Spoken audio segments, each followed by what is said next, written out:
Breaking news. Amazon CEO Jeff Bezos cast as new James Bond.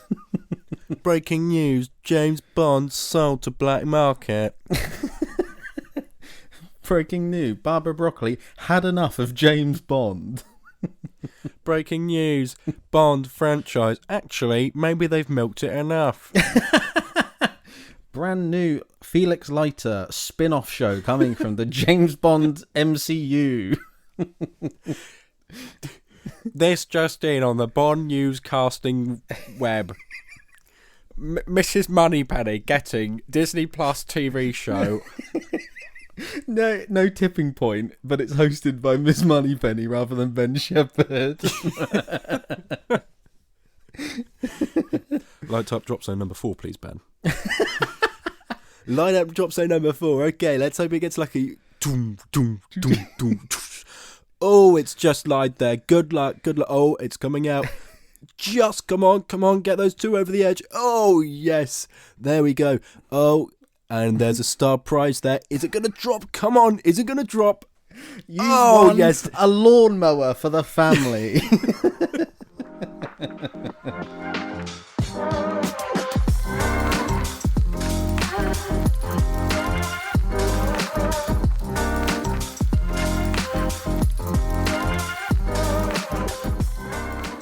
Hello and welcome to Moving Up Podcast. It's episode 57 with your hosts, me, Adam Barlow.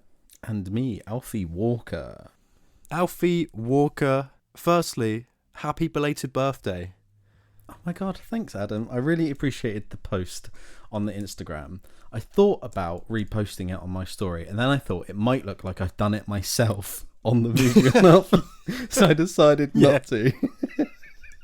I was going to put a caveat like I didn't make this post myself, but nonetheless, thank you very much. And there were some flattering photos on there. Yeah, I really had to work hard to find one that you didn't look wonderful in. Good buddy, old pal. But it was, yeah, I did find one. There are terrible photos of you out there. I actually almost missed your birthday because you haven't got it on your Snapchat. No. Which is a sly little move, you dog. You've got it so that only your best friends can say happy birthday on your day. And I was working at Sainsbury's, so I had an early any of this start. mean, Adam? I'm sorry to interrupt. What do you mean by any of this? You haven't got your birthday on your Snapchat. So normally you haven't got your birthday on it. It comes up with a little cupcake next to your name, but it didn't have it. Yeah, I don't know how I've done that or what that means, Adam, but thank you for remembering anyway, even though I didn't let you remember. Well, I felt really bad because it wasn't until I saw Lenny's post that I was like, shit, it's today. And yeah, I felt terrible. So I guess I'm not your best friend. No. I don't know anything about you. No, I appreciate the well wishes, and I had a riot of a day in Brighton, just walking around the lanes and drinking coffee and such. Oh, lovely. Yeah, it was all right. How have you been, Adam? How have you been? Working hard or hardly working? Oh, very good, very good. I've been working hard. I've got 2 jobs on the go, as the listeners know. But I also got a contract for a 3rd one today, so I'm now free job Bob, which is just stupid. Jack of all trades, master of none. Ain't that the truth? Yeah, it's going, and I've got, if listeners can't already tell, I've got a little bit of a cold. You probably picked it up more in the BAFTAs bonus episode we recorded previously this evening, but I've had a drink of water and a feast, a curry with trimmings. So onion bhajis, poppadoms, naans. Yeah, I'm feeling warm. How are you though? How are you? All good, thank you. Today, we are going to be talking about Captain America 4, Captain America Brave New World, and then we're also going to be talking about Bridget Jones' Mad About the Boy. Is that right, Yes. Adam? Yeah, that's right. I like the idea of them switching the titles. I put a poll up on my story last week saying, would you rather watch Captain America Mad About the Boy or Bridget Jones' Brave New World? And it was overwhelmingly in favour of Bridget Jones' Brave New World. Brave New World, yeah. Because, I love it. I mean, in a way, Captain America Mad About the Boy kind of would be a fitting alternative title For this film. for any of the other Captain America films, actually. Like anything with Steve and Bucky, you know? It would work well. Well, I didn't realise until literally a day ago that the title is Mad About the Boy. I thought it was Man About the Boy. And I was like, I don't know what that means. And in previous episodes, you probably hear me say the title and I call it Man About the Boy rather than Mad About the Boy. Don't know what that means, but yeah. It's close enough. It's close enough. Not I as didn't catchy, notice it. in my opinion, as Bridget Jones' Baby or whatever. But I mean, you've sung this film's praises, so we're going to get onto that in a bit. But first, I think we're going to just talk about a little bit of film news that came out this afternoon around sort of 3 p.m. That Barbara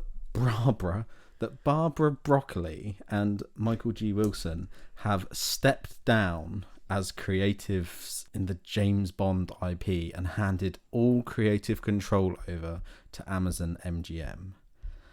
Adam, a moment of mourning, please. I think this is maybe some of the worst news for the British film industry ever. I think this is awful. Oh goodness, you're really upset, aren't you? It's an institution, dude.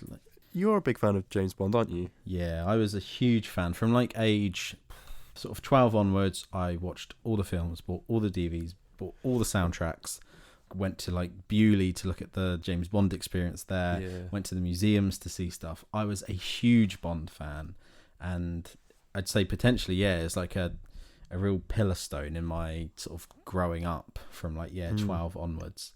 And still love them. I don't watch them as much because other films exist, but I still absolutely adore some of them. And I think this news is so bad, mate. They've given full creative control over to an American company. It's a British institution. The films are made in Britain. The films are written by British people. Everything about it is like a core UK thing, and I don't think this is good news, mate. I think this is going to diminish the brand, and we're going to get an M prequel, and we're going to get a Moneypenny spin-off, and we're going to get a Felix Leiter TV show, and we're going to get a Bond film every year, and I think it's going to go down the pan, man. I do not have faith at all. Do you think we're going to see a similar thing, almost like we've seen with Rings of Power? That kind of... It's a really good example, because just that's a really watered down version. A British like institution. The Lord of the Rings books are peak like British novels, and we've seen exactly what Amazon have done with that. And it's difficult to say because they've also done stuff like The Boys, which is apparently better than the source material. But it does worry me, and I think we are genuinely gonna get a James Bond cinematic universe. Because that quote came out a few months ago, didn't it? Where Barbara said that she is fed up of the idiots at Amazon telling her to do spin-offs, and she told them to shut up. And now she's sold the rights, so we're gonna get the JCU, mate. It's not good. Yeah, it's like when George Lucas sold off Star Wars to Disney as well. It's a very similar sort of bells ringing in churches across the UK this evening. Just widows crying out into the night. Yeah, my granddad at the dinner table tonight was like huffing and puffing. We had Radio 4 on, and he was, when they announced it, he hadn't heard about it, and he was going, like huffing and puffing, like getting really stressed out over it. So bless him. Deary me. We're gonna have a woman James Bond now. You watch. Just you wait, Jemima Bond. Mark my words, grandson. Mark my words. Well, you know what? Worse than a female James Bond is we're going to have an American James Bond. You watch. Oh, no.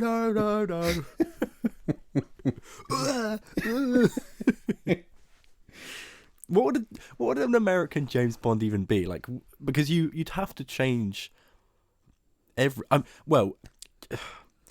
guess an American James Bond would be Ethan Hunt. Which isn't derogatory, because Ethan Hunt's great, and I think as good as James Bond in my mind.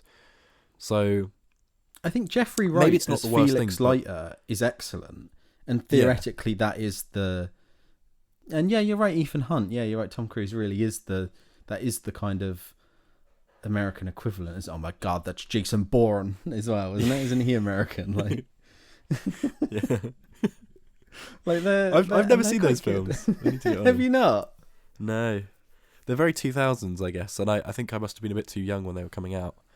Well, when I was old enough to see them, they were probably just doing the rubbish ones. Oh yeah, because Jeremy Renner takes over, doesn't he, at one point or something? That's as far as I know. I don't think I've seen definitely a couple of the first ones. I remember watching them on a portable DVD player. How retro is that? I used to have a portable DVD player. I remember binging them all, borrowing like my granddad's box set.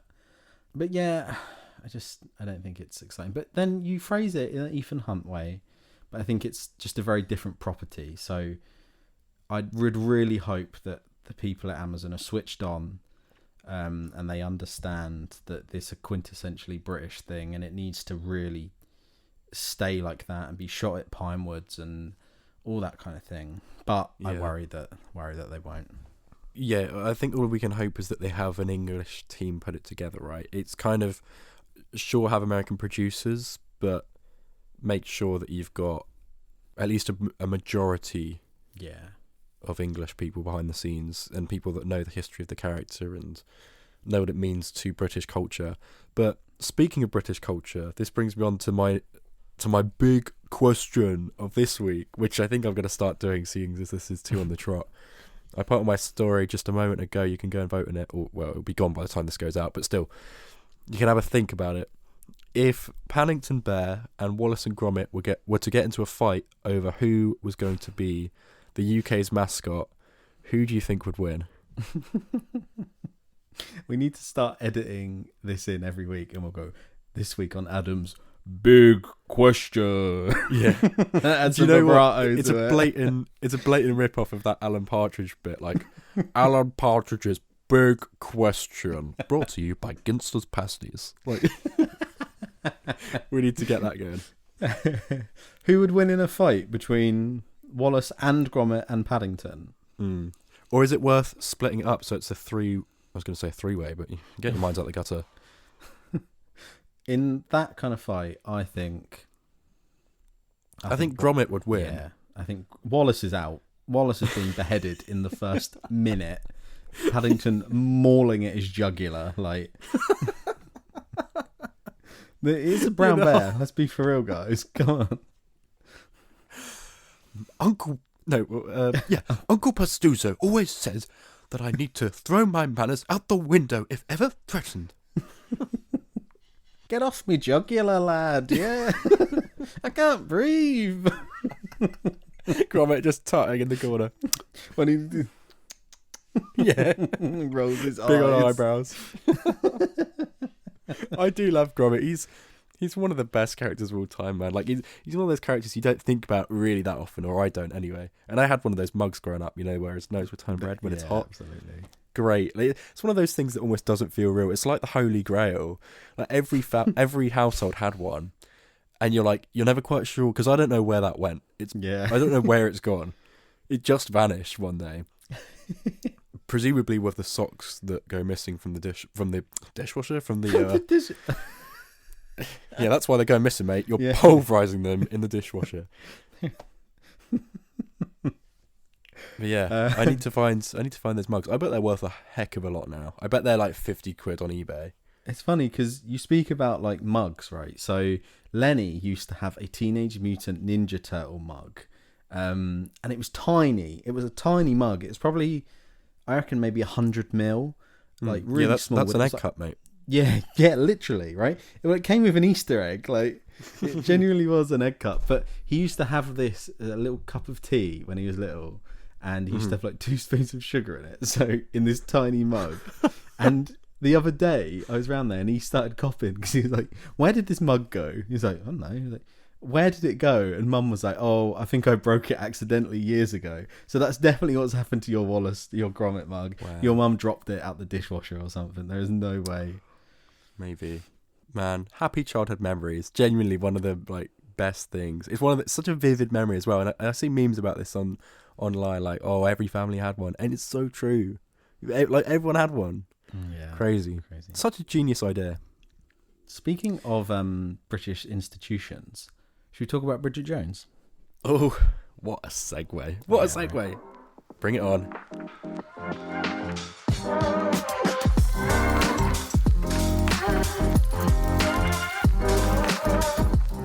From the highly regarded director of the 2011 Yogi Bear film, his name Michael Morris, he is the director on the 2025 romantic comedy Bridget Jones' Mad About the Boy. I believe each film links up to the novel of the same name, right? I don't know if the middle two are based on books. Okay, interesting. But yeah, anyway, Adam trotted off to the cinema to see this one and has been singing its praises ever since. Take it away, Adam. How did you find this film?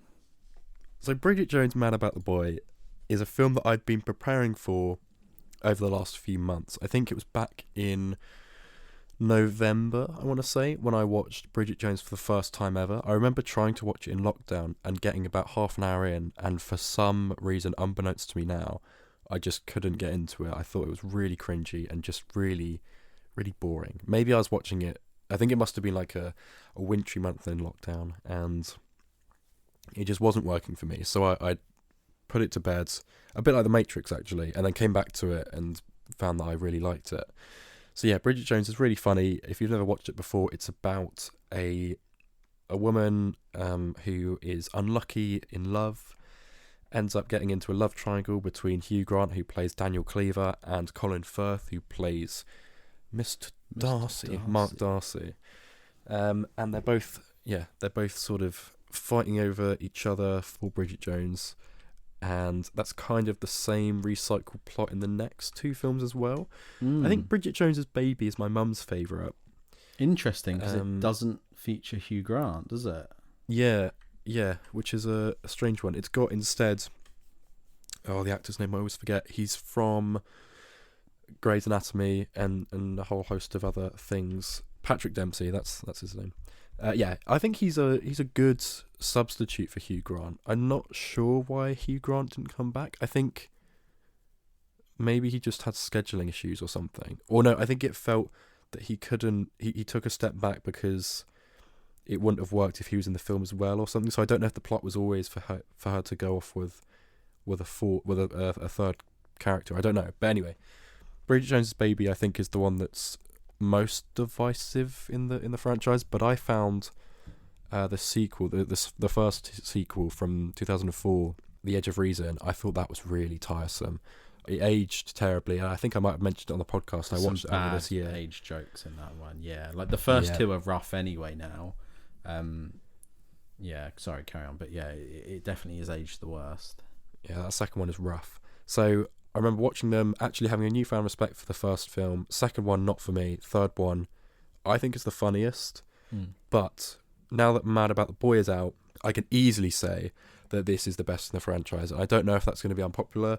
I think most people have received this film to be very, very good. It's 87% on Rotten Tomatoes, 6.8 on IMDb. It's one of those films where if you are to go and see it, especially as a guy in my 20s, early 20s, you know, it's kind of like, oh, yeah, you're seeing that ironically, though. And I'm like, yeah, kind of. But I went along with my mum and I went along with my girlfriend. And you know what? All three of us just absolutely adored it. And it's really got this overture of grief and sadness because obviously it's revealed in the trailer that Mark Darcy has died a couple of years before this film takes place.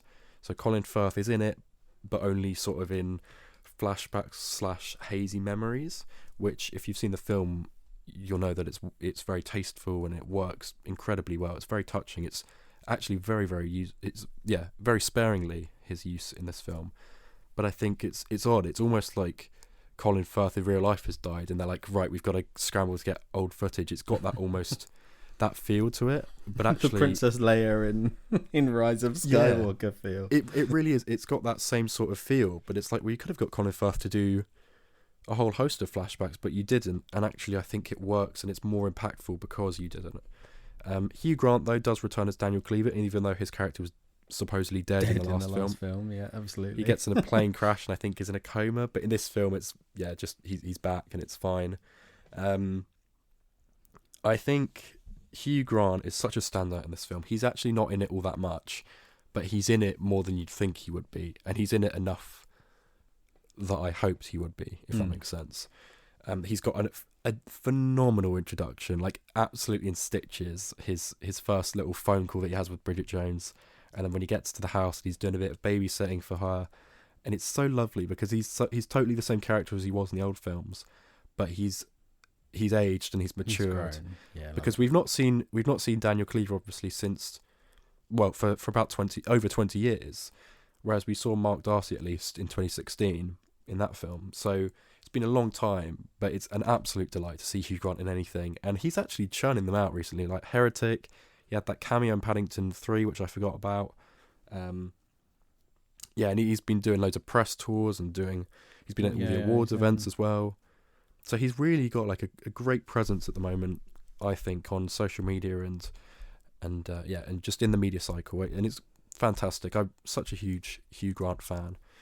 Yeah, Renee Zellweger though, I mean, for an American woman to play this iconic British character for best part of 30 years, right, is such a brilliant achievement, and she is at the top of her game in this. It feels so authentic. The character has been pretty constant throughout the years. I think some people say she lost a bit of agency in the middle too, which I don't disagree with. I do think they've got a point, but in this film she's absolutely the same character as you met in the 2000s film, and I think almost you could skip the middle two and it'd still make perfect sense. I don't think you'd miss out on anything. There might be like the odd one-liner that doesn't really make sense to you, but I do think you could actually, if you wanted to go and see Mad About the Boy now, just find the first film and then go for it, because you'd be able to dive in easily. Isla Fisher in a really small cameo role, just as another mum, I think, at the school. Chiwetel Ejiofor, who is a fantastic actor. I'm a big fan of him. I've actually not seen him in all that much, but like Doctor Strange. He's got a great small role in The Old Guard, that Netflix film that came out in lockdown. The sequel's on the way, but it's been postponed loads. Leo Woodall in it as well. He's very good. I've not seen his work before, but I know he was beloved in that show last year on was it Netflix? One Day, I think. He's very good, very charming, very very sexy as well. Probably the most sexual encounter in this film, actually, which I really wasn't expecting. There's some very very frisky scenes. The other films aren't that sexual, actually, are they? They're all more about sort of the implied and the like risky flirty jokes, but they never particularly go there that much, do they? Other than, well, this one you see some thrusting and some dirty talk that's quite 0 to 100. So yeah, made my mum gasp. Emma Thompson in there as well, playing Dr. Rawlings. She's got some fantastic one-liners. She's always brilliant, isn't she? But yeah, it's just a joy to see her in there. Sarah Soleimani, I think, plays Miranda, one of her co-workers. Great to see her back from the third film. Sally Phillips in there. Jim Broadbent in a heartbreaking scene. He's got, I think, just one scene in a hospital. You could probably gauge where that's going to go. So sad. And it's only about 5 minutes in, and you're like, flipping heck, Bridget Jones 4, go easy. Gemma Jones, yeah. James Callis as well. Great cast. Very British, very pompous, but it, so much heart, and it really works. This film is delivered with so much authenticity and so much genuinity that it has no right to be as good as it is, but it completely avoids being schmaltzy. It's totally hilarious. Like, I think it's the funniest one. I was cackling, like properly, like breathless with laughter. With laughter. But also, I didn't cry, but my God, it feels so heavy to watch. Like, you walk out and you're almost like, what a roller coaster, because there are some heartbreaking scenes in this, and it's so sad. And I think one of the best films that explores grief in recent memory. I almost want to compare it a bit to We Live in Time, in the way that it's, both rom-coms, but I think We Live in Time does the hard-hitting emotional bits better. Like, that really, really got me depressed. Whereas this one is somehow incredibly funny, like one of the funniest films I think I've ever seen. And yeah, it's also got that sadness in. So I think put them together, you've got definitive rom-com. And I think that this is maybe the better rom-com over We Live in Time, probably, just because I don't think, looking back, We Live in Time has that many laughs. I think that is quite a charming but quite a dour film overall, whereas this manages to strike the balance in just such an impressive way. So, believe it or not, I gave it 5 stars on Letterboxd, and I can't quite believe it myself. But this is so good, and I really don't think I could fault it. I can't wait to watch it again. It's one of those films you don't want to rewatch too much because you don't want to spoil it for yourself. You just want to like savour it. But mate, go and see it. It's a genuine treat, and I think it's so much fun and so lovely and so human. 5 stars on Letterboxd. I bet you are fighting for your life in those group chats, mate. My God. I am. A straight man, a man with a girlfriend, in 2025, seeing Bridget Jones and giving it 5 out of 5. Good on you, mate.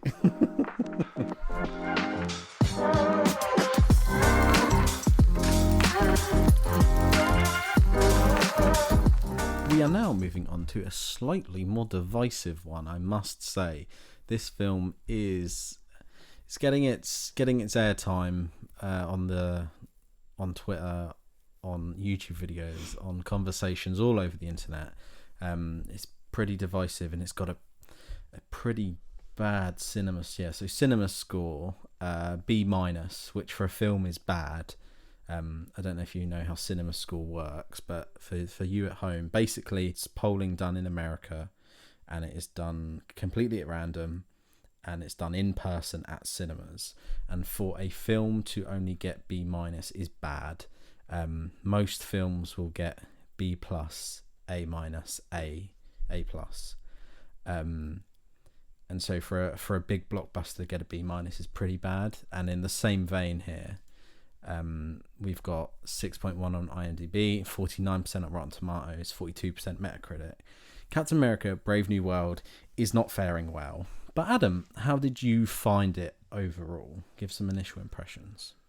Yeah, I think I just have a real respect for this film, because I think we mentioned it, maybe not on the podcast, but we messaged each other saying, God, we hope this is good, because if it isn't, people are going to blame the wrong things. They're going to make it about the fact that there's a black Captain America, or they're going to make it about the fact that there's the Israeli character in it, and they're going to politicize it, which by having a superhero called Captain America, you're going to invite that sort of discussion. And I guess that's fair enough. But I think this film has really good intentions, and I think it's quite well executed, and I can't help but root for it as a sort of underdog film. I think Anthony Mackie's a great lead. He's brilliant as Sam Wilson. I liked him a lot in the other MCU projects. I think he really had a time to shine in Falcon and the Winter Soldier, even if the show around him wasn't as good. His sort of buddy cop relationship with Sebastian Stan as the Winter Soldier is great. And then to get Harrison Ford, draft him in as a replacement for Thaddeus Ross, I don't think you could pick a better actor that of that age with that star power. I mean, he's incredible, and he never takes a day off, and he's so much fun to watch in the interviews behind the scenes and all that stuff. So, as those two leading it up, and being the front of this film, can't wait. So I sat down. I really wanted to give it the benefit of the doubt, and you know what? I thought it was solid. Sure, mid-tier MCU, but I'd happily rewatch it. And I actually don't think it's anywhere near as bad as people have been critiquing it and saying it is. Absolutely spot on there. I am maybe I am a secret MCU shill, but I enjoyed this. I didn't think I would. Similar to you, I went in thinking Harrison Ford is in this. I wasn't so confident in Anthony Mackie, but I was like, Harrison Ford is an A-class actor. I'm going to go in just for him alone. And I think Anthony Mackie proved that he is main character material, which before this film he wasn't. He's always been a sideline. He's always been, even in that show with Sebastian Stan, there's 2 of them. It's a buddy cop. And I'd say arguably Sebastian Stan is more the main character in that show than Sam Wilson is. But no, I think Anthony Mackie really shows that he is main character material. He can figurehead a film, and he's absolutely supported by Harrison Ford here. I think if he didn't have Harrison Ford with him, maybe he'd struggle a bit. I think he brings a bit of star power and a bit of gravitas, and I think he is an excellent replacement for William Hurt. But I'll talk about that in a minute. But yeah, no, same as you. I was thoroughly impressed, and I would much rather rewatch this than rewatch Ant-Man Quantumania. I'd rather watch this than Black Panther 2. I'd rather watch this than The Marvels. I'd rather watch this than Thor: Love and Thunder. There is a huge amount of Marvel films that I would much rather disregard and watch this instead, because I do think it is a solid film, and we haven't had one in a while. Yeah, it's snappy. It's only got like an hour and 45-minute runtime. Oh no, hour 58 to be fair. But still, to have a MCU film that's run short of 2 hours is kind of actually becoming fairly frequent, I would say, in phase 4 and 5. But yeah, as you say, I'd take this over. Let's be honest, most things pre-phase 2. I think people forget that the MCU was always hit and miss until phase 3, where it really had some punchy box office success with Homecoming, with Civil 3 War as well, right? So, well, I guess that's new, isn't it, actually? Yeah, Guardians 3. But yeah, you're right there. Civil War. I'd take this over the first Captain America. I think I'd take it over probably all 3 of the Iron Man films. I don't think they're that great. Yeah, I just think it's got charm, and I think I like how gritty it is. I like how the stakes feel very high. It does feel cheap. I'm gonna hold my hands up and say I think that some of the third act does look pretty poor. Like yeah. You think that more people would show up, but again, that's kind of a critique across the board of the MCU, where any standalone film, as the stakes get higher, as they need to across individual franchises, like in Thor and stuff like that, you're expecting more and more heroes to show up and support them. But obviously, budget reasons and scheduling and just, it would be unwieldy if everyone kept showing up for every little event. But this is the brink of World War III in this film. Yeah. You'd think there'd be more people than just Sam Wilson and Joaquin Torres flying about. But for what it is, I had a really good time with it. I think Carl Lumley deserves a shout out. He's got maybe 5 or 6 scenes, but when he it's in the trailer, he is part of this assassination attempt on the president, which is, he's not actually in control of himself, which is probably, you can kind of infer that. But I think the little moment that he has before he gets arrested was really touching. My heart really did sink. The way he delivered that line and had that discourse with Sam Wilson was great, because I forget that Sam Wilson is he does like the therapy sessions for the army and stuff. Like, was that a bit of a plot point I forgot about that in the show? So yeah, I do like how consistent all the characters feel. Giancarlo Esposito must have been part of the reshoots, right? Or must have had his part reduced, because that was weird to have him. Yeah, they've said that he was part of the reshoots. I don't think he had anything in the film, and then they added him in. I liked his scenes, but for a very specific reason. And I know it doesn't really work in a film format, so I understand why people are confused and a bit baffled by his role. But I liked it because, in the Spider-Man games, the PS4 and PS5 games, where you'll be swinging around and then all of a sudden a character will jump you, like Taskmaster would sometimes jump out, or you'd have the Shocker always breaking out, right? There's kind of a street level villain, but can really do some damage if he catches you unaware. And like the same sort of thing is in the Arkham games, like that Man-Bat jump scare, I remember. Video games do that all the time. There's similar stuff in the Star Wars Jedi series as well. Like the bounty hunters come up, or Boba Fett rocks up, doesn't he? For all that kind of thing.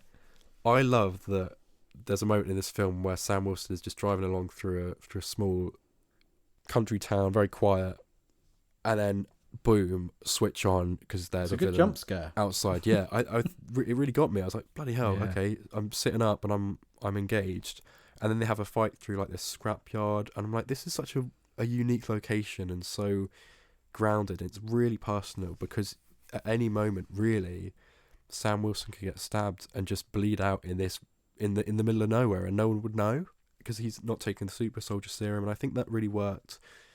He definitely should take the serum because I hate that he isn't taking it, because there's no reason for him to not take it. That's a real gripe I have with his character, is There is no reason at all. There is no consequence. You've seen Steve Rogers take it. You've seen Bucky take it. You've seen Isaiah Bradley take it. Why aren't you taking it? It grinds my gears a bit. They do make a point about it in the Falcon and the Winter Soldier, in that it enhances all the good things about you, but also enhances all the bad things, which is why John Walker goes and kills that guy. But I love John Walker as a character, and I do think, considering those villains had done quite a bit that was bad, I don't think... And also I'm sure the Avengers kill people all the time, did they not? Like, surely. Because a kick from Captain America into the side of the boat in the Winter Soldier, and then, like, one of the guys just tumbles over into the sea. It was like, they're dead. They are in absolute pieces. So it is weird that Sam Wilson feels the need to be quite so noble, because he's a noble character without that. You know, there's plenty of reasons why he's noble, but you don't also need to add that as another self-inflicted thing that holds you back. It is strange. There's something that you mentioned there which I want to bring up, which I completely missed, right? Was the fact that Giancarlo Esposito's is it Sidewalker? Was that the name of the character? Something so like that. His dagger that he had was made of adamantium because it cut through Sam's vibranium suit. Yeah. I completely missed that, and they didn't make a point of that at all.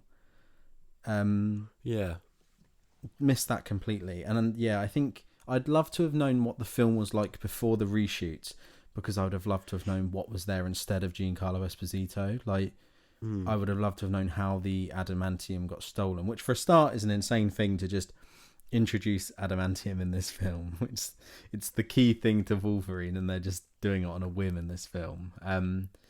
But yeah, I would have loved to have known what it was before they put him in the film. But something.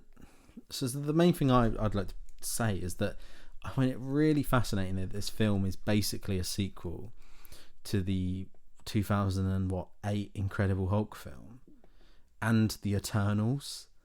Yeah, it's just kind of baffling to me, and it doesn't feature Mark Ruffalo as Hulk.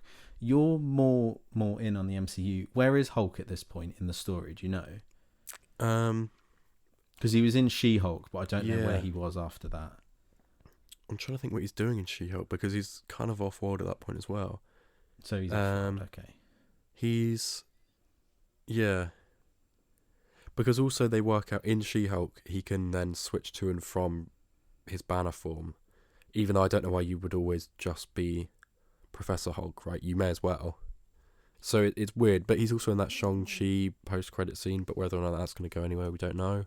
Oh, yeah. I forgot about that as well, Jesus. Yeah, it's a little bit unclear, but this is my issue. Would issue. Expect Bruce Banner to show up, especially if there's a Red Hulk all of a sudden, or She-Hulk to show up. Yeah, Red Hulk is the antithesis, isn't he, to the Hulk? So it's insane to me that he doesn't show up even for half an hour when they're having that fight on the naval ship or something. Yeah. And yeah, like you said, She-Hulk doesn't show up as well.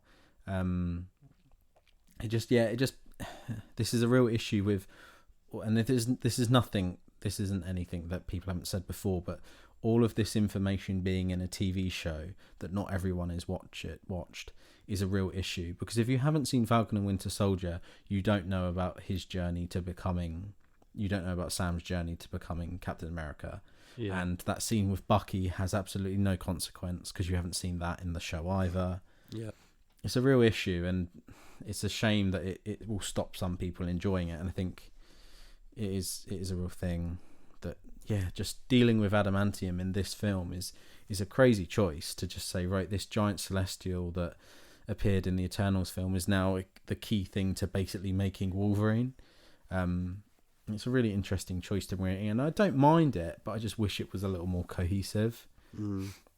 And my main problem, you said yourself when you were talking about Isaiah Bradley, you said, well, it's in the trailer. Everything in this film is in the trailer. Yeah, they true. Treat the Red Hulk reveal like a reveal, but we've all seen all of that footage before. It's such a shame that they chose basically getting some asses in seats over a cool reveal and a cool story beat. Yeah. And it's difficult because it's the sell of the film, isn't it? It's seeing Harrison Ford turn into Red Hulk. But it's a shame that it was all given away in the trailer, because it just doesn't...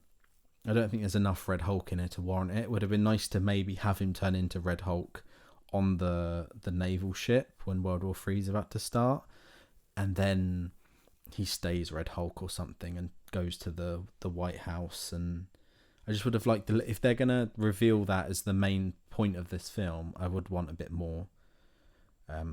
It's a bit sad that just everything we got of him we've already seen. But that said, the CGI wasn't great, was it? There's one shot of Anthony Mackie where he's got no hair, and it looks like they've used Snapchat scissor tool to cut him into the scene. It's so bad when he stood next to those cherry blossoms. Like, my God. I found the close-ups of Red Hulk were really good, but the far away shots were really bad. Sure. Maybe my only sort of major gripe is with the main villain, Samuel Stearns, who I mean is, I guess, a reveal. But again, that's another thing that everyone knew that was the case because it was so all over Twitter and social media before the film came out. I don't know I think his voice must have been in the trailer, right? Because I'm pretty sure there was a few lines I recognised. So it wasn't like it was a huge secret. But again, that's a very niche character that you need to have really remembered, because not only is it a forgotten film, really, he's also a forgotten thing in that film. So it's like, right, you've really got to dig through your memory for that one. And I don't know, what did you think of his look? I think when that light goes on behind him, I did sort of go like, ooh, and I did sit back a bit, and it was uncomfortable to look at him. But it was definitely a last minute choice, because the Funko Pop doesn't look like that. Yeah, that's true. So I think he was 100% a redesign. And I liked the green eyes, the like opalescent eyes that were shining through in the dark when you first saw him, and the initial reveal was good. I remember being like, oh, that's gross, but I think they maybe could have just amped it up a little bit more and just made his head a little bit bigger and a bit more bulgy with the brain. Like in the comics, it's very comical. He's got a huge Megamind head, but yeah, it's just an interesting choice to just pull this character from where's the Hulk film 2008, isn't it? It's it's an interesting choice to bring this character. Like, it's the same with Liv Tyler's Betty Ross. A fascinating thing to just pull up this storyline from a film that, what is that? It's pushing on 20 years ago. Do you know what I mean? It's just such an interesting thing. And then to have her show up at the end. For a start, I thought maybe the way Red Hulk turns back is that she was the one who then, that the same way that Natasha does in the Avengers Age of Ultron with Hulk, turns him back to Bruce Banner. I thought Liv Tyler was going to show up with the cherry blossoms, and that's how he turns back into Harrison Ford. But not to mention he kept his pants on. Why? How did they stay on him that whole time? Why isn't 82-year-old Harrison Ford hanging dong in this film? What's that about? I just felt it was, I think you can really sense that this film has been chopped to bits and been reshot several times, which is a shame. But again, that's not to say, like, on the whole, I do feel more positive about this film than I do feel negative. Yes. I agree. Didn't like that Black Widow ripoff. I thought she was really boring. So she was a Black Widow, very right? lame. Yeah. Or she was one, right? She was. Yeah. I don't care if I don't see her again. And yeah, that's kind of it. But I did like the knottiness of the plot, and like how. I mean, I don't know if we'll just spoiler talk in another episode, probably a couple of weeks down the line or something. But I do remember the political thriller aspects of it, and the moments where it is intimate with Thaddeus Ross and showing his character. And you know what? I know it's only one film, but he's had lots of precursors to this, albeit played by a different actor. But I do think he's actually somehow, after this one film, a strong point in the MCU on the whole.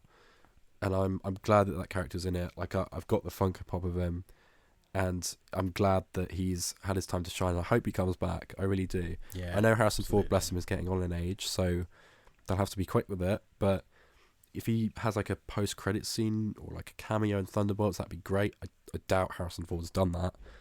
But it was lovely to see him so alive, a bit like how he was with the Indiana Jones 5 press tour. But he really has had a newfound burst of energy. I don't know how else to put it, but he's just playful, and he's got this great wry sense of humour, and it's lovely to watch him just enjoy life and enjoy acting. So yeah, have fun. yeah, it's weird. There's part of me that hopes and prays that Thunderbolts is a really great follow-up, and it almost works as an unexpected, like, oh, these are really intertwined. I don't think they are at all. But how great would it be if we watch Thunderbolts in 3 months' time, and we're like, oh, this is a perfect double bill. This works so well together. It completely feeds on from each other, and it winds back on itself, and it's great. It's like a little, like the X-Men show and like other animations where they have sort of 2 or 3 episode arcs. Like, not everything needs to lead up to the next Avengers film, but have like a little pocket, almost like the Guardians films are.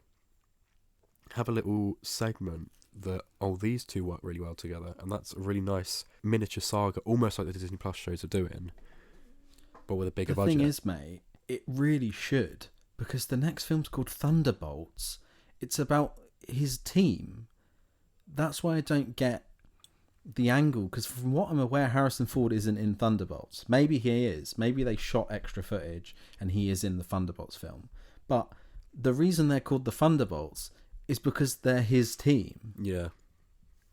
So how is he not in that film? But instead you've got and Bucky, yeah. You've got Julia Louis-Dreyfus, whatever her name is, Val, is it? Yeah. I've found her to be so irritating since the moment she was introduced in what? It would have been Falcon and the Winter Soldier she was introduced, She was I think. a post-credit, wasn't she? Was she in Hawkeye? She's been in a handful of things. Let me give it a quick look up. Yeah, she just sort of shows up, but it just grinds my gears if Harrison Ford isn't in Thunderbolts as Thunderbolt Ross. Maybe that's what the asterisk is on the title, is that they're not actually Thunderbolts. Like, I don't get how that's going to work. I really hope he's in it. And do you know about Secret Wars? Do you know what that plot is, Adam? Not really, no. Okay, I won't spoil it, but Red Hulk's really a key character in the comics of Secret Wars. Okay. So it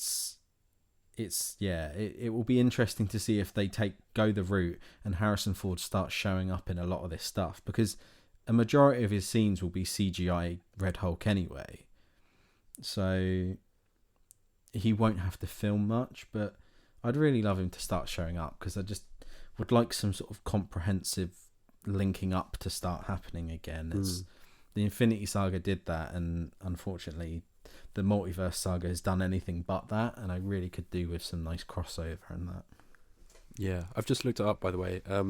Valentina Allegra de Fontaine has appeared in The Falcon and the Winter Soldier in 2021. In the post-credit scene in Black Widow, where she recruits Yelena to go and kill Hawkeye, which is how that loops in. She's also in Black Panther Wakanda Forever. Completely forgot about that. I think she's dating Namor. Ross. Not that, no. What's the guy that Martin Freeman plays? That guy. They're dating in that film, I think. Right, they're dating, aren't they? Yeah. I remember nothing from that film. I remember being so bored it really dragged. Don't they betray each other in it? Maybe. Does he sleep with her just to get information? He betrays her, or something? I think. Yeah. God, Something like that. I remember that film dragging. My God. And then, Thunderbolts in May of this year. But there we are. What an interesting character. But I just think inherently she's such a rip-off of Nick Fury. But even he's had it. I cannot get over Secret Invasion. And I know some people just didn't even watch it. But there's nothing that will ever be as bad as that. I really, really think that was the low point. And to me, everything since then has at least felt middling to okay to good because of how bad Secret Invasion was. I think that was dreadful. And you haven't seen, have you? No. God, it's absolutely... that is a huge... I'm going to spoil it. That should be several Avengers films. One of the big plot points in that Disney Plus show that starred Nick Fury as really the only main character in it. And I think old Talos from Captain Marvel, who I liked as a character, but he just is such a wimp in that show. He just does nothing. He gets killed off in the worst way. Same with Maria Hill. I think she gets killed off in that. Yeah, she's killed off, isn't she? Yeah. Ridiculous. Yeah, but in that show, the president of the United States, who I guess Thaddeus was took over before, right? yeah, is found to be a Skrull, right? So a Skrull was leading the USA, and there's a whole secret back plot there that I can't remember. But God, that's insane, and it's got no reference in here, so I can only presume we're never going to hear of that again. But there we are. Absolutely. Well, the thing is, the Secret Invasion comic book run is where they find out that literally Iron Man, Captain America, all of them have been Skrulls all along. How is that not an Avengers film? How did they do that in a 6-episode TV show and do it really bad? And where the hell's Emilia Clarke, by the way? She's like the most powerful superhero to ever exist now, and where is she? You know what? I think just by talking about this film for best part of half an hour, you probably put more thought into it than any of the MCU producers have. So I wouldn't worry too much. Well, I'm excited for Thunderbolts. I really hope Harrison Ford's in it. Otherwise, it will make me angry because why is it called Thunderbolts? And I'm looking forward to Fantastic Four. So all I can say is that I think the MCU this year started off all right. I think it's a step in the right direction, so to speak.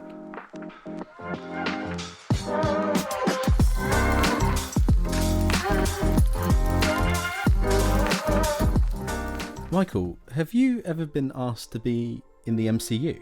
That's a very good question, Alfie. Let me just go and do my research, because, as you know, I'm retired now, so it's never going to happen, alright? But I actually can't remember what I've done in terms of the old acting interviews. But who would you like me? I think you'd make quite a good Thaddeus J. Ross. Do you reckon so? Well, I'd probably drive a red Mini, okay? Because a lot of people don't know that red Minis are actually like Red Hulk's favourite cars. Have you ever met Harrison Ford, Michael? That's another very good question. I'll have to look at my IMDb or look in my diary, because I can't quite remember. But I'm sure I did, because we look quite similar. And actually, we're probably half brothers if you look that up. Wow, half brothers, my God.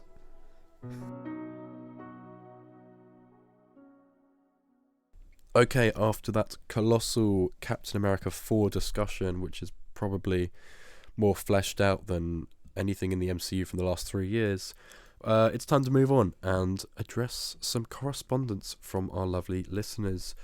Mr. Joshua Brooker, the real MVP of emails, I would say. You know, if people say one thing about this man, he loves the subordinate clause. Absolutely loves them. He's all over them. Loves a comma, loves a semicolon, loves just a regular colon, actually. Loves a big word as well. He loves the big word. He loves slipping a big word in there. That sounds weird. Just looking at this email at a glance, the first words I see are dismemberment and Alzheimer's. Yeah. So if that's anything to go by. Strap yourselves in. All right, Alfie, do you want to take it away? Dear Mr. Cleaver and Mr. Darcy. Who's who? Oh, you are absolute. Well, no, that's quite difficult. Because I was going to say you're absolutely Colin Firth. But I think arguably you do have a bit of Hugh Grant's cheekiness to you. So. Oh, I don't know. It's a tricky one. I think overall you are more Mr. Darcy, okay. I think. Okay. Yeah. Okay. So technically he's put them the wrong way round, because it's usually Adam and Alfie. So it should be Dear Mr. Darcy and Mr. Cleaver. But maybe that's Josh saying something about who he sees us. Yeah, you're right. Yeah. Interesting. Well, that's the poll for this week. That's the big question. Which one am I? I hope this award season finds you both, even if you're...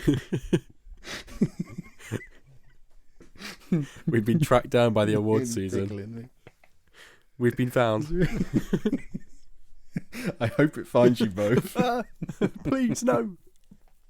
Oh, I'm going to struggle to get through this. I hope this awards season finds you both, even if your joint favourite film of the awards season, Emilia Perez, didn't get much in the way of awards at the BAFTAs. On a serious note, though, there was something incredibly satisfying seeing how basically every time it lost, they cut to the miserable-looking face of the director. How sad. I thought that.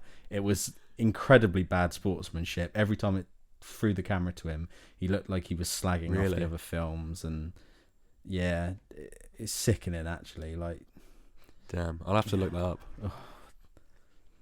Yeah, he just, like, every time someone else won, his face dropped. Like, oh Jesus. Before I comment on any particular films, I would just like to complain about part of the review for the film The Blitz in episode 56. As a long-time fan of the many bands and solo work of Paul Weller, I was disappointed to hear Adam's review that he had missed the opportunity to mention that in the film's impressive opening that he was down in the tube at midnight to avoid being bombed, or that he and his family were going underground and ensuring that bombing that walls came tumbling down. For you there, Adam, they're all Paul Weller songs. Okay. Adam does not get that. But Josh, No, I appreciate consider me it. charmed.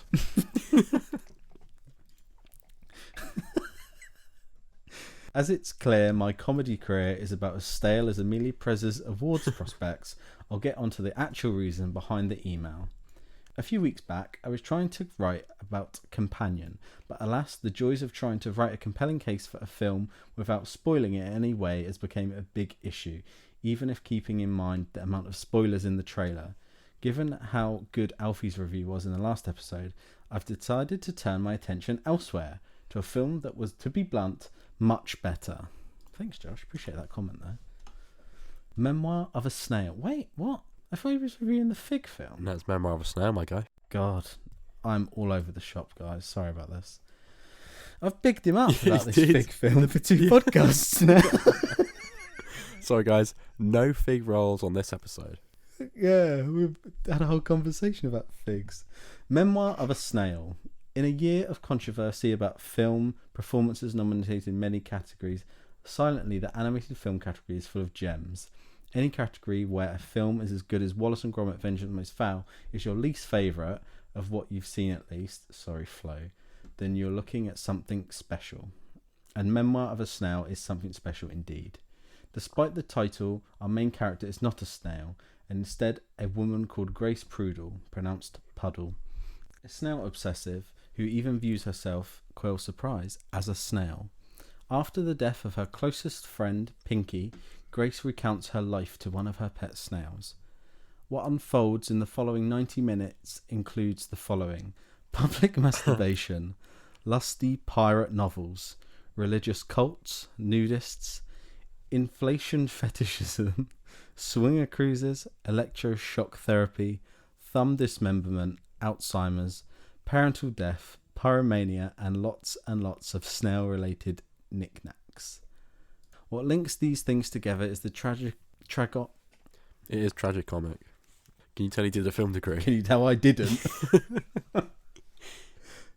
What links each of these things is the tragicomic life story of Grace, her relationship with her twin Gilbert, and their separation and her latter friendship with the lovable eccentric Pinky, all the while traversing a thin line, being devastatingly moving and being darkly surreal funny. First and foremost, my God, Josh. First and foremost, I think that this is the best film released in the UK so far this year. Sorry We Live in Time. To see a person's lifetime fleshed out in such a beautifully poignant manner almost feels magical.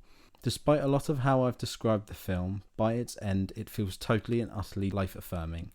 The stop-motion animation really sucks you into the Australian towns and countrysides that these characters live in. Through the length of it, you'll laugh, you'll cry, you'll hate the world for what it puts these characters through, yet you'll also gain a deeper love and respect for the joys of life. From doing online digging, it looks like some Odeon cinemas are doing one-off screenings of the film in March 11th, and View might be as well, other cinemas, and not Cineworld probably as well. If either of you two or anyone else has a chance to go see it, go and see it. Before I go, I'd just like to say, further to the previous discussions on the podcast about cinema etiquette, that during the screening I went to of Captain America Brave New World, the guy sat in the front row in front of me spent most of the runtime in the film on Bet365 and Sky Bet. Don't know if he was winning or not, but safely can assume he didn't enjoy the film. Didn't love it that much either, found it mostly very meh, but is respecting the no phone rule at the cinema too much to ask. Down with Mr. Sky Bet in the cinema. Up with Mr. Wallaker. Man About the Boy was such a wonderful film. Regards, me. What a lovely little review there. That's brilliant. Yeah, excellent. The guy being on Sky Bet is so funny to me for some reason. Was he winning? Well, of course he was. He's seeing Harrison Ford turn big and red, Yeah. Is there any truer That form line of winning?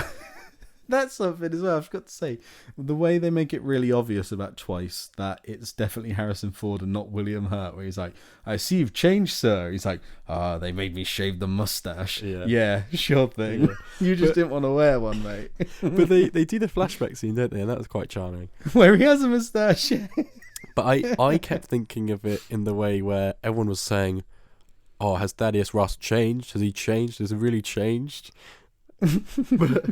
but obviously he's going to change into the Red Hulk, so that's what I kept thinking. I'm like, maybe he's changed. Yes. Changed, has he truly changed? Like, yeah, he has changed quite a bit. Yes, he's massive now.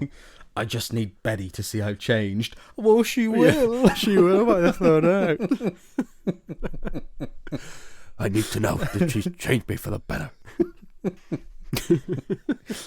Thank you for the email, Josh. Memoir of a Snail. I think I saw a clip of it and I remember thinking, wow, this looks cute. So I think I would like to check it out. And it sounds, sort of quaint and fun. And I didn't realise it was British either, so that's lovely. No, thank you for emailing in, Josh. We always love to hear your thoughts. It's lovely to get a bit of feedback. If you would like to email in like Josh Brooker does, you can do so by emailing in at hello@movieonup.com. You can also go to our social media channels, Instagram and TikTok. The handles for both those platforms are at movieonup. Lovely. It's been a great reviewing. We rambled right on about the MCU, there. We always do. But I think it was needed. It was nice to have a film to chat about for a while. Next week seems to be a pretty blank week, my dude, doesn't it? It does. So, listeners, please send in your requests for how we can fill an hour of airtime. Yeah, there's no new films from what we can see. That's... Well, yeah, I guess unless there's some stuff on streaming, but I don't really ever get that excited about new streaming films. Maybe it's just me. But no, I'll have a look. I don't think of them as being in the same They're easier caliber. to watch. That's true. That's true. I think I might try and do a bit of admin then this week. Important admin, like maybe finishing the Bear. Who am I kidding? That's an ongoing joke. That's so funny. Yeah, ain't no way. Maybe one day. We'll be on episode like 612 and Adam will be like, I still haven't finished the Bear. Season 10 of the Bear's out and Adam still hasn't finished season 2. Remember the Bear and how it built this podcast from the ground up. Yeah, I do love the Bear. I do like it. I was really quick to see actually season 1, I think, before season 2 came out. And yeah, I just completely... It's gone. The train's gone. The train is gone because it's gone to the highest highs of season 2. Yeah. And now it's hit the lows with season 3. So that's the thing that's putting me off, is I know that I've probably already seen the best that it's going to be. So the idea of then seeing that first episode of season 3 that's all just food porn, I'm like, I don't know if I can really... Yeah. I think I'm just going to go on my phone. Christmas episode, haven't you? Yeah. Yeah, that's the best episode of the Bear. I think I've seen the Christmas episode and the one after that's about Bon Moss Backrack, like locking in. Yeah, that's a great episode too. And I think that's where I got up to. But now I'm like, I can't really remember the rest of that season, so do I need to restart it? Surely not. Can I, please just let me carry on, because I'm never going to get anywhere. But the same thing happened when I was watching season 1, actually. I do remember getting 2-3 episodes in, then forgetting about it because it'd been like 5 months. Then I watched the whole thing through, and then I was like, yeah, no, this is great. It's one of those shows that's really difficult, I find, to lock in and just watch that. But I do need to do it at some point. So yeah, next week, send in your emails, send in your messages, send in your thoughts. Respond to our big question. And we will... Big question. Sorry, do you want to do the echo together? I'll do it first, and then you do the big question. Big question. Question. Question. Yawn. Wow. That was rehearsed. Yeah, that's great. Just the sort of treats you get here at Moving Up Podcast. Anyway, there we go. That's episode 57. Bit of a bipolar episode there in terms of the reviews, but yeah, interesting one. Go and see Bridget Jones, and yeah, if you've got a couple hours to kill on a day, Go put a Sky bet in while watching Captain America. Yeah. Go and bet on a horse while sat watching Anthony Mackie make his debut as Captain America on the big screen. But there we are. Lots of love, listeners. Thank you for listening. Yeah. Thank you for listening. Thank you for recording. Thank you for partaking, Adam. Thanks. Means the world to me.